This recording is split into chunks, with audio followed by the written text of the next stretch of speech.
नमस्कार दोस्तों, super math 4 classes में आप सभी का स्वागत है। आज हम रीजनिंग का प्रैक्टिस सेट 17 को देखेंगे। इसमें रीजनिंग के 20 इंपॉर्टेंट प्रश्नों को रखा गया है। यदि आप एसएससी, रेलवे, एनटीपीसी या फिर किसी भी स्टेट एग्जाम की तैयारी कर रहे हैं तो यह प्रैक्टिस सेट आपके लिए काफ़ी इंपॉर्टेंट है, क्योंकि इस प्रैक्टिस सेट में जो प्रश्न दिए गए हैं उसी टाइप के प्रश्न आपकी परीक्षाओं में पूछे जाते हैं। तो चलिए हम शुरू करते हैं प्रश्न 1 से।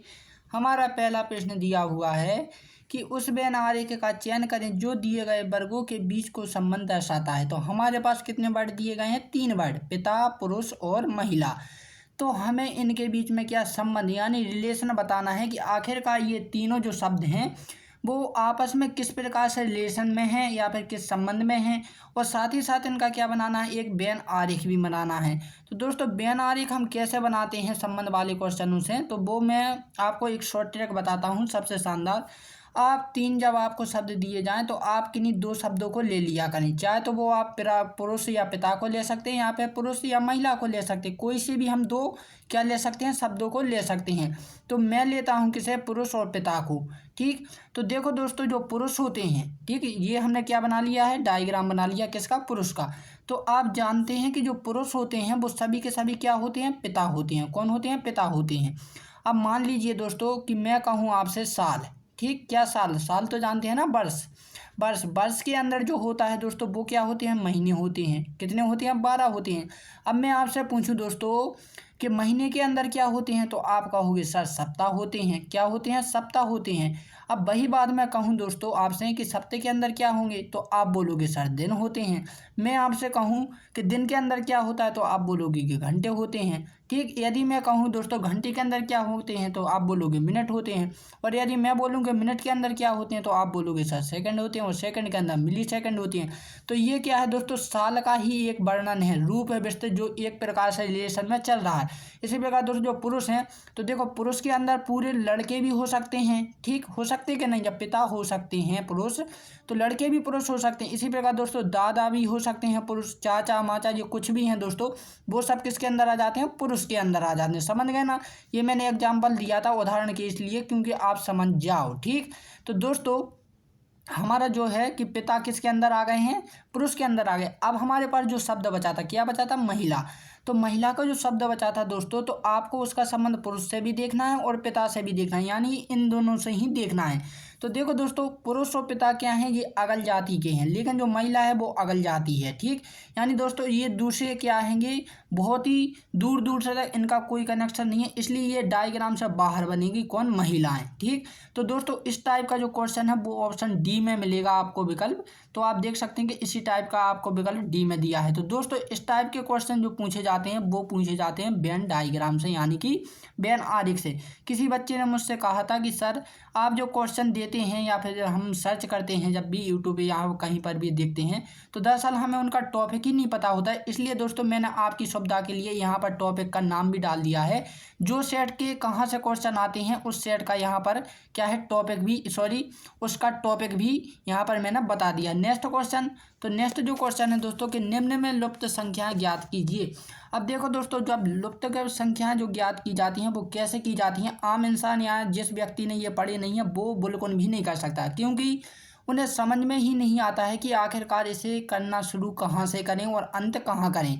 तो देखो दोस्तों इसके लिए जो बच्चे पहली बार देख रहे हैं वो ध्यान से सुने, और जो जिसे आता है वो भी सुने। ठीक, तो सबसे पहले तो इसे क्या देखा जाता है, इसे हमें टेबल को देखा जाता है कि इस टेबल में कितनी संख्या है, कैसी संख्या है, कहाँ छोटी है कहाँ बड़ी है। ठीक, इसके बाद हमें क्या देखा जाता है दोस्तों, सेकंड स्थिति में कि वो हमें सबसे बड़ी संख्याएं देखी जाती हैं। तो आप देख सकते हैं कि बड़ी संख्या नीचे की ओर है, क्या है, नीचे की ओर है। ठीक, इसके बाद जो थर्ड होती है दोस्तों कि जब भी संख्या जिस ओर हो, चाहे वो नीचे की ओर हो बड़ी संख्या, या फिर दोस्तों इस साइड बड़ी संख्या हो, या फिर ऊपर की ओर हो, या फिर बीच में हो, तब हमें क्या देखा जाता है दोस्तों, यदि नीचे की ओर हो तो हमें करना शुरू कहाँ से, ऊपर से नीचे की ओर है। ठीक, यदि दोस्तों संख्या इस साइड है बड़ी, तब आपको ये टेबल की शुरुआत करनी है वो इस साइड से करनी है। यदि दोस्तों आपकी जो बीच में है बड़ी संख्याएं, तब आपको बगल से, बगल वाले से क्या करना है, कनेक्शन करना है। ठीक, तो मुझे उम्मीद है कि आप इतना समझ गए हो। 3 स्थिति में।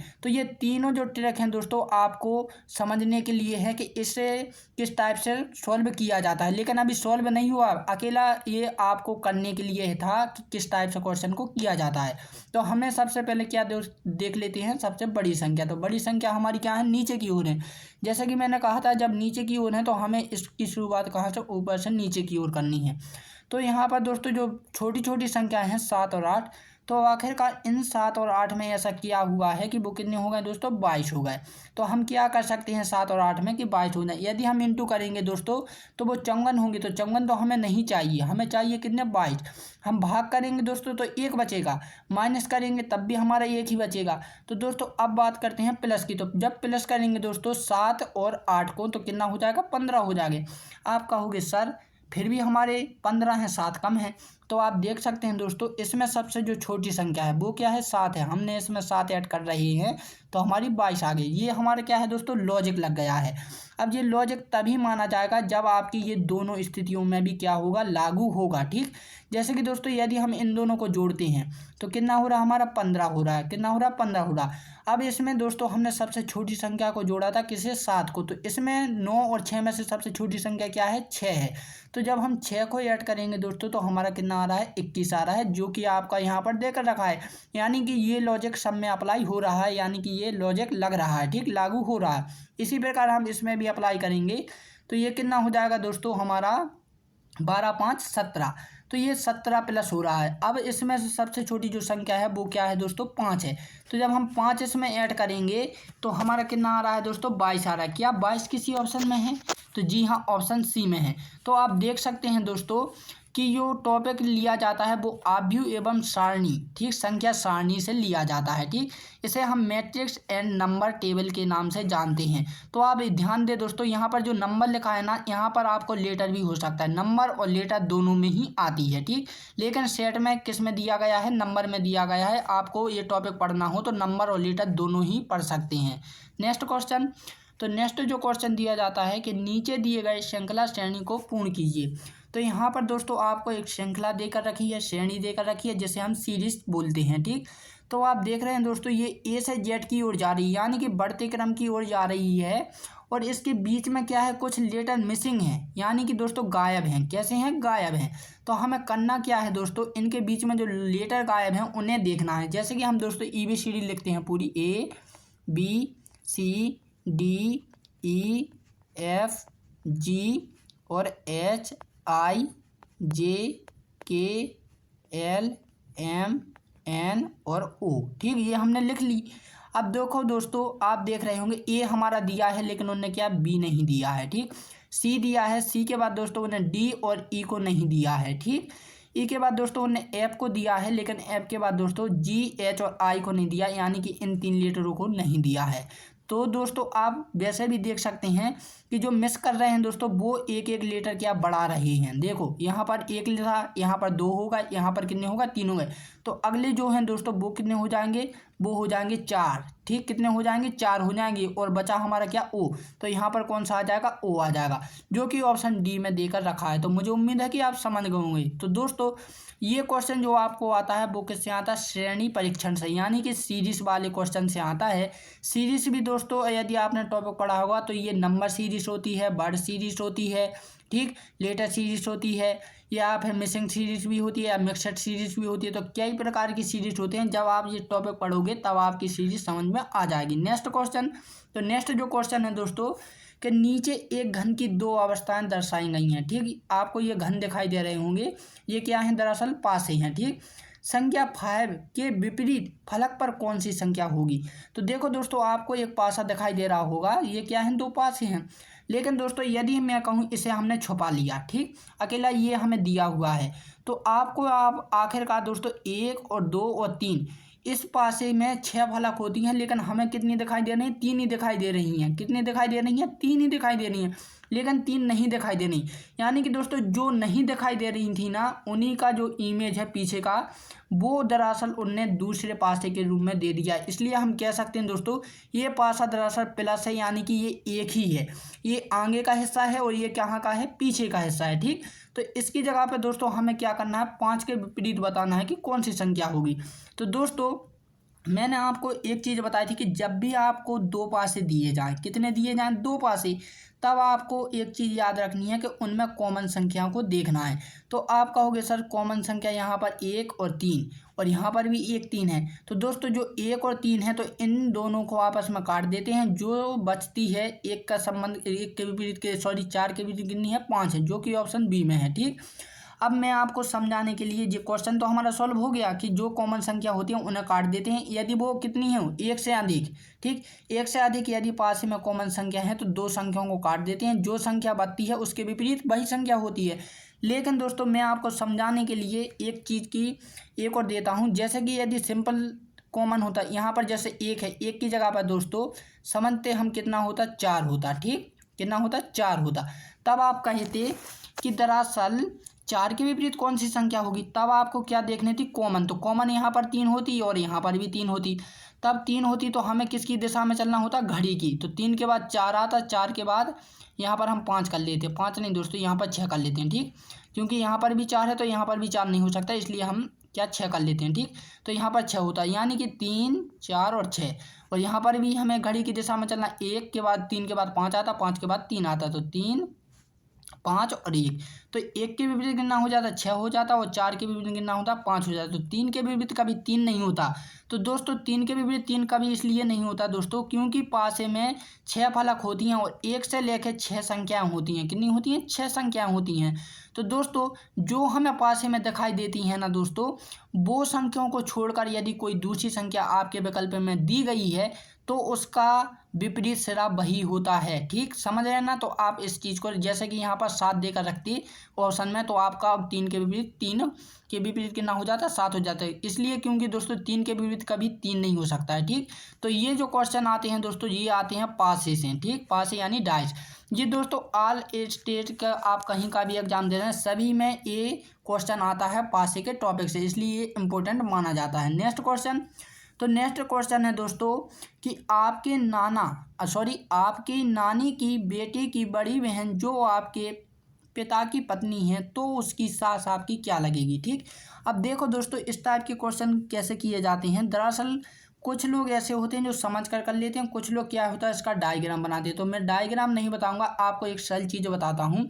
तो ये कौन है दोस्तों, आप हैं। ठीक, आप हैं, आप समझ लीजिए कौन है, आप यानी कि जो हम हैं। ठीक, तो जो आप है तो नानी से तो आपका नानी का संबंध रहेगा, लेकिन दोस्तों नानी के बेटे से आपका मामा का संबंध रहेगा। ठीक, अब उसने क्या कहा, बड़ी बहन, तो बड़ी बहन से दोस्तों आपके दो कनेक्शन रहेंगे। एक तो रहेगा किसका, मौसी का।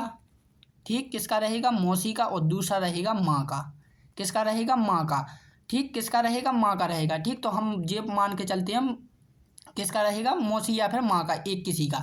अब वो बोला बड़ी बहन जो आपके पिता की पत्नी है। तो देखो दोस्तों जो हमारे पिता हैं यानी जो बड़ी बहन है वो हमारी कौन है, माँ है। किससे हैं, तो बड़ी बहन का संबंध माँ से है, क्योंकि तभी तो वो हमारे पिता की कौन है, पत्नी है। ठीक, तो हमारे पिता की क्या है, तो हमारे पिता की कौन है, पत्नी है। तो पत्नी कौन हुई दोस्तों, माँ हुई हमारी, कौन हुई, माँ। तो उसकी सास आपकी क्या लगेगी, जब दोस्तों पत्नी हमारी माँ हुई हैं तो जो उनकी सास है यानी कि दोस्तों हमारी दादी हैं, तो उनके बीच में आखिरकार क्या रिलेशन है। ठीक, तो वो कौन होंगी, हमारी, तो हमारी वो होंगी दोस्तों दादी होंगी। ठीक, कौन होंगी, दादी होंगी, क्योंकि दोस्तों हमारी दादी ही तो हमारी माँ की सास होंगी कि नहीं। ठीक, इसलिए ऑप्शन डी इसका राइट आंसर हो जाएगा। तो ये क्वेश्चन भी दोस्तों आपको ऑल स्टेट एग्जाम के क्वेश्चन में आता है, आप कहीं का भी दे, भारत के किसी भी एग्जाम का आप निकाल रहे हैं या फिर कोई भी आप एग्जाम दे रहे हैं तो दोस्तों उसमें रक्त संबंध यानी ब्लड रिलेशन से क्वेश्चन आते ही हैं, इसलिए ये टॉपिक भी बहुत बड़ा माना जाता है। नेक्स्ट क्वेश्चन, तो नेक्स्ट जो क्वेश्चन है दोस्तों, यदि कंपनी को 83 75 241 लिखा जाता है तो पीएनओ को क्या लिखा जाएगा। तो दोस्तों यदि मैं बात करूं कि ये सबसे घटिया क्वेश्चन रीजनिंग का माना जाता है, क्योंकि दोस्तों इसमें दरअसल नकल करनी पड़ती है। क्या करनी पड़ती है, नकल। अब दोस्तों क्या से क्या दिन आ गए हैं कि आपको नकल करना भी सिखाया जा रहा है। ठीक, तो देखो किस प्रकार से यहाँ पर जो कंपनी है तो कंपनी यानी कि सी की जगह पर दोस्तों उन्हें 8 लिखा है। ठीक, और क्या है, ओ की जगह पर 3 लिखा है, एम की जगह पर 7 लिखा है, पी की जगह पर कितना लिखा है, 5 लिखा है, ए की जगह पे 2 लिखा है, एन की जगह पे 4 लिखा है, और क्या वाई की जगह पे 1 लिखा है।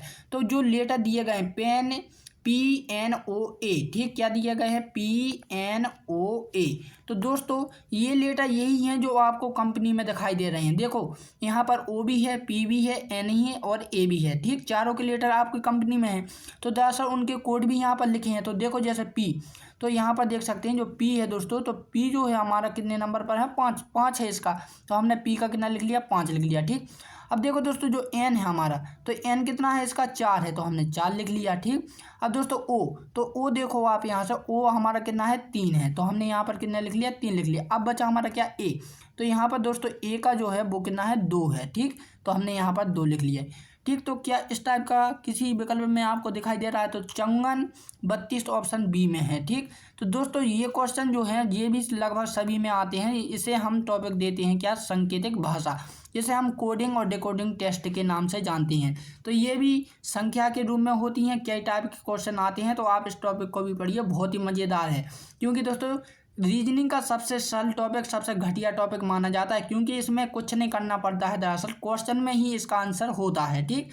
नेक्स्ट क्वेश्चन, तो नेक्स्ट क्वेश्चन है निम्न शब्दों को अक्षरों का संबंध ज्ञात कीजिए।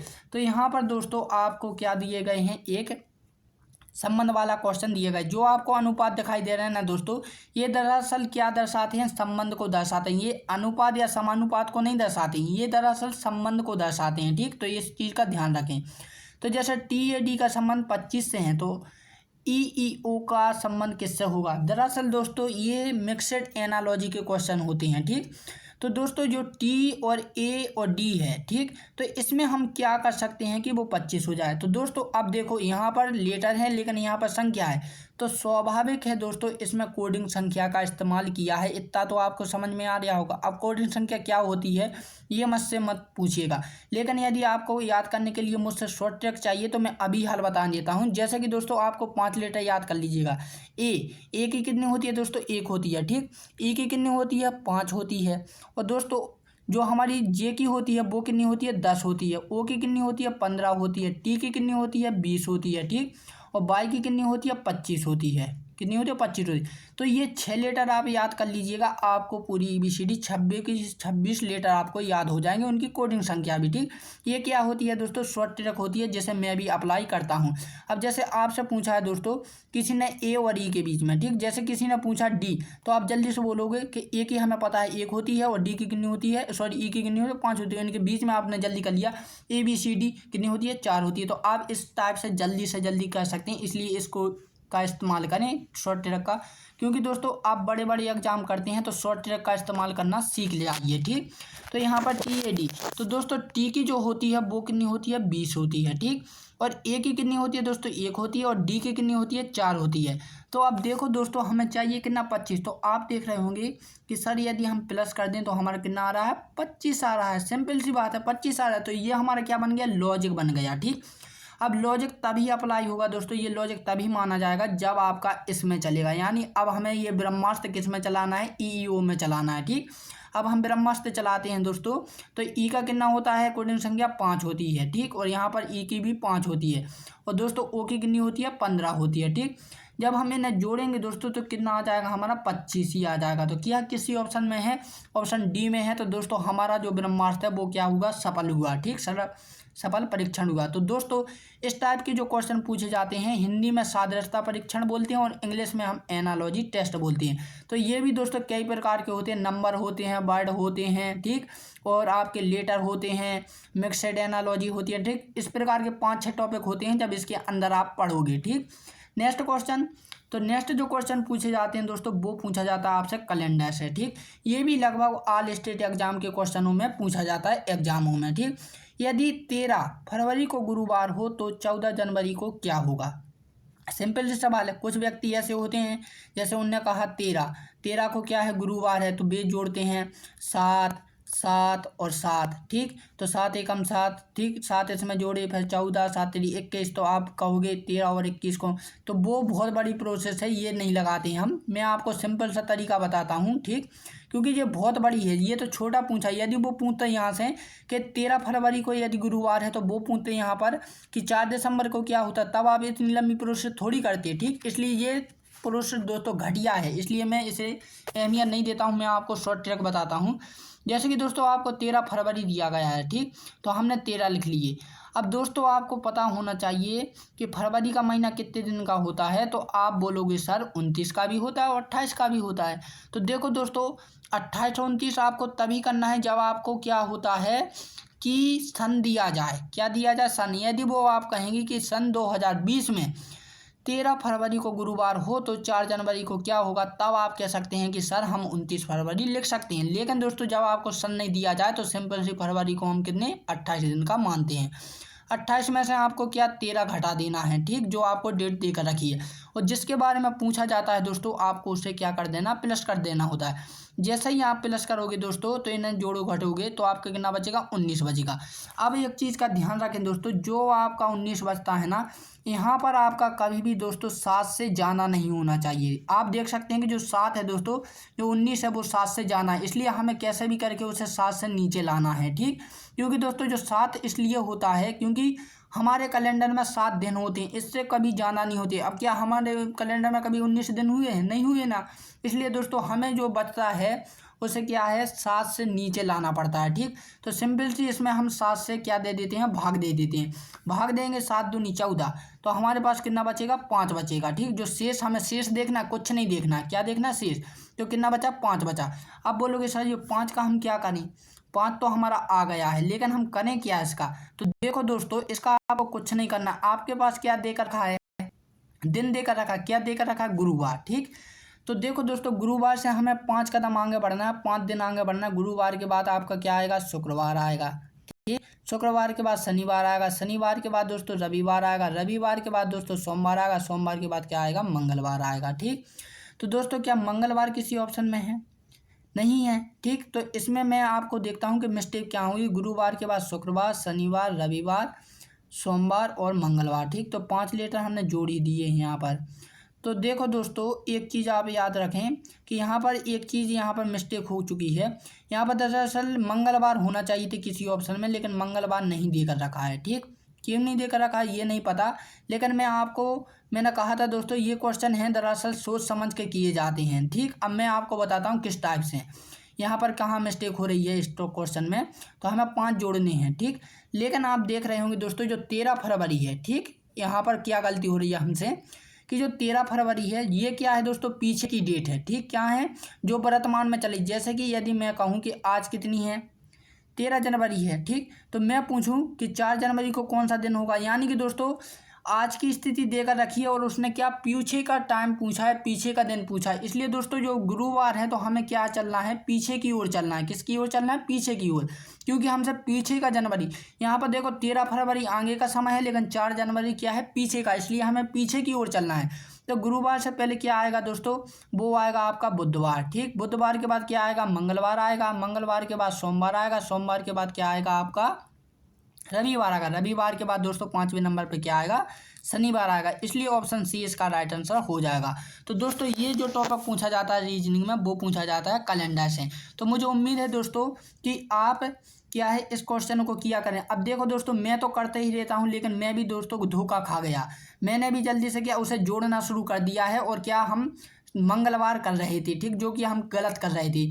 देखो इसलिए कहता हूँ दोस्तों कि क्वेश्चनों को क्या ध्यान से पढ़ा करें, शांति से पढ़ा करें, शांत मन से पढ़ा करें। कहीं का भी क्वेश्चन हो, कहीं का भी क्वेश्चन हो वो इजी से इजी हो जाता है हमारे शांत मन से, ठीक। केवल आप ध्यान से पढ़ता नहीं। नेक्स्ट क्वेश्चन, तो नेक्स्ट जो क्वेश्चन है दोस्तों ये है, यदि एक घड़ी में 5 मिनट में 30 डिग्री का कोण बनाती है तो 180 डिग्री का कोण कितने मिनट में बनाएगी। बहुत शानदार क्वेश्चन है दोस्तों, अक्सर पूछा जाता है, ठीक। तो दोस्तों सबसे पहले हमें क्या बनानी पड़ेगी, एक घड़ी बना ली है, ठीक। तो घड़ी में आप कहोगे सर 3 कांटे भी होते हैं, हाँ सब जानते हैं 3 कांटे होते हैं, ठीक। तो एक कांटा बनाते हैं फिलहाल में हम, ठीक।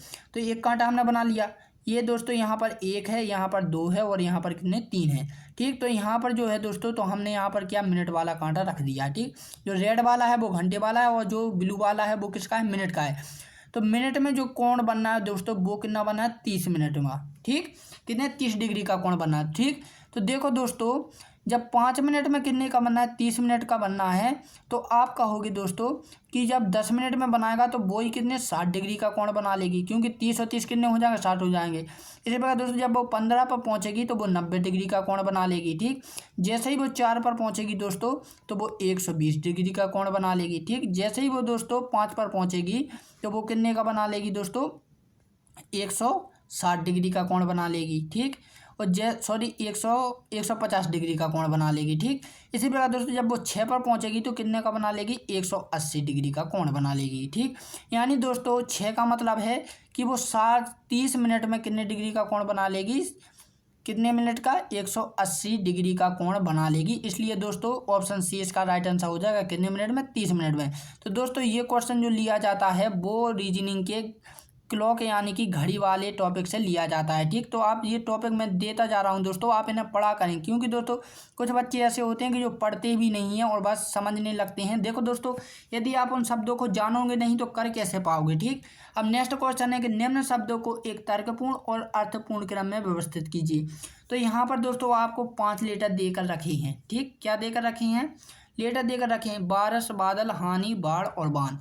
जैसे कि दोस्तों यदि मैं आपसे कहूँ एग्जाम्पल के लिए, जैसे कि दोस्तों आप कोई कार्य कर रहे हैं। ठीक, क्या कर रहे हैं, कार्य कर रहे हैं, एक कहानी लिख रहे हैं किसी के व्यक्ति का। ठीक, जैसे कि अपने माता पिता पर, ठीक, जैसे कि नहीं सॉरी आपने भाई पर लिख रहे हैं। ठीक, तो छोटे भाई पर लिख रहे हैं तो आप बोलोगे सबसे पहले कि उसका 9:20 पर सोमवार के दिन जन्म हुआ, फिर वो इतने समय में स्कूल पढ़ा, इतने समय में बोल रहा था। ठीक, फिर वो स्कूल गया, फिर कॉलेज गया, फिर उसकी जॉब लग गई। ठीक, फिर उसकी मृत्यु हो गई। तो यानी कि दोस्तों आप शुरू से लेकर एंड तक क्या घटना लिखते हैं कि नहीं। इसी प्रकार दोस्तों ये 5 लेटर दिए गए हैं तो हमें शुरू से लेकर एंड तक इन्हें जमाना है। ठीक, यानी कि इन्हें दोस्तों घटते क्रम से बढ़ते क्रम की ओर जमाना है। ठीक, तो देखो दोस्तों अब बारिश, बादल, हानि और बाढ़ और बान ये क्या है दोस्तों, प्रकृति से संबंधित शब्द हैं। तो दोस्तों सबसे पहले यदि हम बात करें बादल की, तो दोस्तों बादल क्या होते हैं, देखो बादल। ठीक, तो बादल आ जाएगा। बादल के बाद दोस्तों जब बादल होंगे आसमान में तो दोस्तों फिर क्या होगी, बारिश भी होगी। तो इसके बाद किस है, 1 नंबर आ जाएगा। जब बारिश होगी दोस्तों तो क्या होंगे, नदी नाले भी भरेंगे। ठीक, नदी नाले, तालाब, बांध। ठीक, तो यहाँ पर बांध का दिया गया है तो इसलिए जब 5वें नंबर पर है तो हम 5 बार ले लेते, क्योंकि नदी जब बारिश होती है तो नदी जो नाले होते हैं, तालाब होते हैं, बांध होते हैं, वो क्या सब भर जाते हैं। ठीक, भर जाते हैं या फिर कुछ उफान पर आ जाते हैं। आपने देखा हो बाढ़ माढ़ की समस्या हो जाती है। तो बांध जब भरेंगे दोस्तों, नदी नाले जो उफान पर आएंगे तो फिर किसकी होगी, बाढ़ आएगी। ठीक, तो ये 4थे नंबर पर आ जाएगा। बाढ़ के बाद दोस्तों जब बाढ़ आती है तो क्या होती है, जनधन की हानि भी होती है। किसकी होती है, जनधन की हानि भी होती है।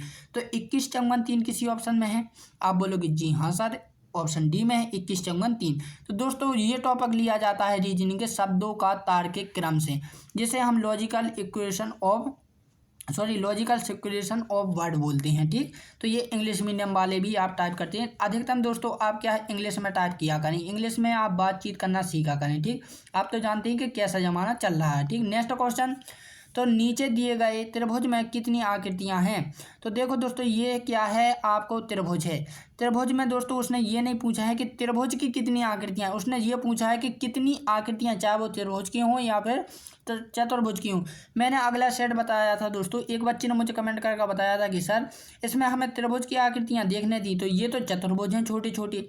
तो इसीलिए मैंने आपको क्लियर बता दिया, इसमें यही पूछा है कि नीचे का त्रिभुज है, लेकिन दोस्तों ये त्रिभुज की आकृति है। ठीक, उसने ये भी पूछा है कि कितनी आकृतियाँ हैं, लेकिन ये नहीं पूछा, ये नहीं कहा कि त्रिभुज की कितनी आकृतियाँ, टोटल पूछा है कि कितनी आकृतियाँ हैं। ठीक, तो याद रखें। तो हमें गिनना के हैं, इसे करना किससे होता है दोस्तों, तो n प्लस के 1/2। ठीक, ये क्या होता है, एक फॉर्मूला होता है। आप जानते हैं प्राकृतिक संख्याओं को क्रम से जब होती हैं तो उन्हें सम करने के लिए इस फॉर्मूले का प्रयोग किया जाता है। तो हमें सम ही करना है। ठीक, तो हमें पहले तो आकृतियों को गिन लेना है। तो हम छोटी छोटी गिनती हैं, तो 1 2 3 4 5 6 7 8 9 10 और 11। ठीक, कितनी है, 11 है। तो दरअसल ये हमारी 11 आई हैं, तो 11 दरअसल n का मान है। किसका है, n का। तो आपको यहाँ पर रख देना n। ठीक, एन की जगह पर यहाँ पर भी और यहाँ पर +1 है ही, तो ये कितने हो जाएगा 12 हो जाएगा। 12 और 132 हो जाएंगे, कितना हो जाएगा 132। ठीक, 132/2। जब इसे आप काटो पीटो करोगे, सॉल्व करोगे तो कितना बचेगा 66 बचेगा। कितना बचेगा 66 बचेगा। ठीक, तो ये तो हमारी छोटी वाली आकृतियाँ निपट गई। ठीक, इसके बाद क्या बची हमारी त्रिभुज वाली। तो जब दोस्तों ये 11 है तो ये भी 11 ही होंगी, तो इसका भी दोस्तों जो रिजल्ट आएगा वो कितना आएगा 66 आएगा। अब 66 और 66 दोस्तों कितना हो जाएगा, प्लस कर देंगे तो 132 हो जाएगा, तो जो कि ऑप्शन ए में देकर रखा है। ठीक, तो इस टाइप के क्वेश्चन दोस्तों किस टॉपिक से लिए जाते हैं, तो आकृति गिनना, फिगर काउंटिंग। ठीक, तो ये भी आप पढ़िएगा दोस्तों, शायद आपको त्रिभुज में हो, चतुर्भुज में हो, किसी में भी हो सकती हैं। ठीक, क्योंकि दोस्तों ये तो जो फॉर्मूला है ये आप केवल से केवल आपको किसमें, त्रिभुज में अप्लाई होगा। किसमें होगा, त्रिभुज टाइप की जो आकृतियां बतलाई जाती हैं ना दोस्तों, इसमें अप्लाई होता है, ये वर्ग में नहीं होता है। ठीक, तो इसलिए दोस्तों आप इस टॉपिक को भी पढ़ें और समझें। ठीक, नेक्स्ट क्वेश्चन, तो नेक्स्ट जो क्वेश्चन है कि एक डिजिटल घड़ी में 10:50 हो रहे हैं तो जल में प्रतिबिंब क्या होगा। दोस्तों सबसे शानदार सबसे मज़ेदार क्वेश्चन है। मैं आपको हर सेट में इस चीज़ के बारे में बता रहा हूँ। कुछ बच्चे ने मुझे अभी हाल एक कमेंट करके बता दी है, सॉरी नहीं बता पाई है, कि उसने डायरेक्टली बिना सोचे समझे उसने क्या कर दिया, 1:10 कह दिया है। ठीक, मैंने इसलिए कहा था दोस्तों कि आप क्या है कि इस क्वेश्चनों को, ये रीजनिंग है, रीजनिंग हुई, मैथ हुई, ये ऐसे विषय हैं दोस्तों जिससे समझना पड़ता है, बिना समझे आप कुछ नहीं कर सकते हैं। यदि हमारे पास और कोई सब्जेक्ट है तो हम उसमें लिख भी आते हैं। ठीक, क्योंकि हमें लिखना तो है, लेकिन इसमें हम लिख भी नहीं पाते हैं।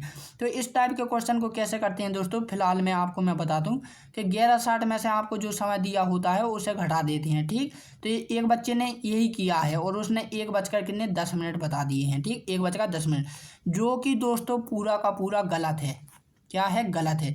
अब बोलोगे सर क्यों, के घटाने पर तो वैसे ही आ रहा है। ठीक, तो देखो दोस्तों, आपको ऑप्शन डी में एक चीज़ दी गई है कि ज्ञात नहीं किया जा सकता, यानी कि इसका मान ज्ञात नहीं किया जा सकता। अब क्यों नहीं किया जा सकता है, आपके पास डिजिटल घड़ी देकर रखी है यहाँ पर।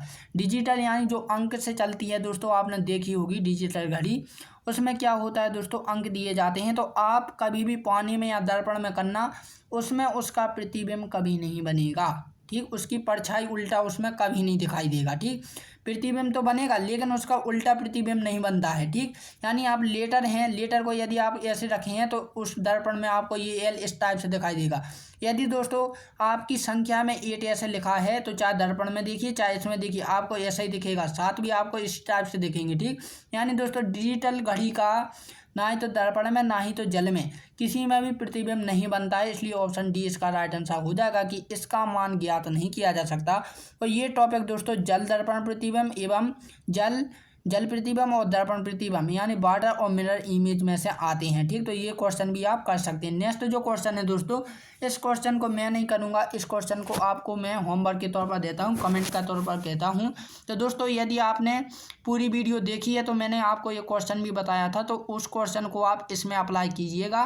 तो दोस्तों मुझे कमेंट कर आप ज़रूर बताइएगा। तो अब मिलते हैं हम अगले सेट में, जो कि दोस्तों अगला सेट हमारा किसका रहेगा, 18वें नंबर का रहेगा। ठीक, पार्ट कितना रहेगा, 18वां। अभी तक 17 चल रहा था, इसके बाद 18 होगा। ठीक, तो मुझे उम्मीद है कि आपको ये वीडियो अच्छी लगी होगी। तो दोस्तों अब हम विदा लेते हैं और मिलते हैं हम 18 सेट में। तो दोस्तों जय हिंद एंड जय भारत। आप अपनी तैयारी करते रहिए, ये मेरी शुभकामनाएं हैं आपके साथ।